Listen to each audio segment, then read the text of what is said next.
operates from the realm of the spirit. We're born into a kingdom in the spirit, which is the headquarters of divine operation. The Bible makes it clear that we are an adopted group of beings from the human race. So if you are here and you have received Jesus, you have become a different type of being. And that type of being is an adopted person from the human race, according to God's predestination, according as has chosen us in him before the foundation of the world, that we should be holy and without blame before him in love, having predestinated us unto adoption of sons to himself by Jesus Christ. When the humans that were in our bodies received Jesus, they were taken through a process of regeneration, according to Titus chapter 3 verse 5, and we came into being. We are the product of human regeneration. Human beings are regenerated and we are the result. The one your mom and dad gave birth to, that person was regenerated and you came into being. That's what I'm saying, that you are a new creation. If you look at the discourse of Jesus with Nicodemus in John chapter 3 verse 3, except a man be born again, he cannot see the kingdom of God.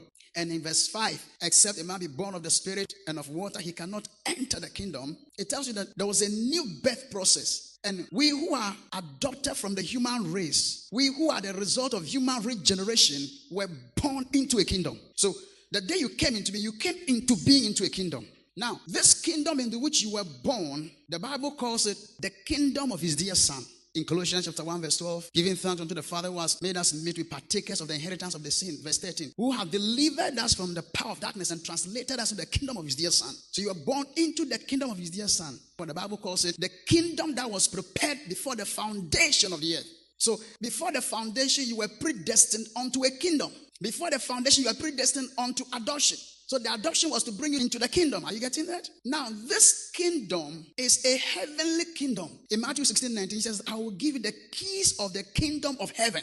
It's not a physical kingdom. It's a kingdom in the spirit. The Jews are asking Jesus about the coming of the kingdom. And he says, the kingdom I'm talking about, you won't know that it is coming by looking. It does not come with observation. Then he says, the kingdom is within you.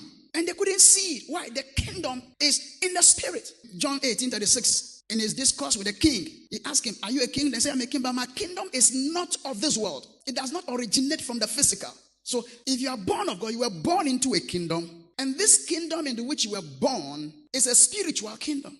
Are you getting that? Now, this is the kingdom that governs everything that exists, both spiritual and physical. Now, the operations of the kingdom are headquartered in the spirit.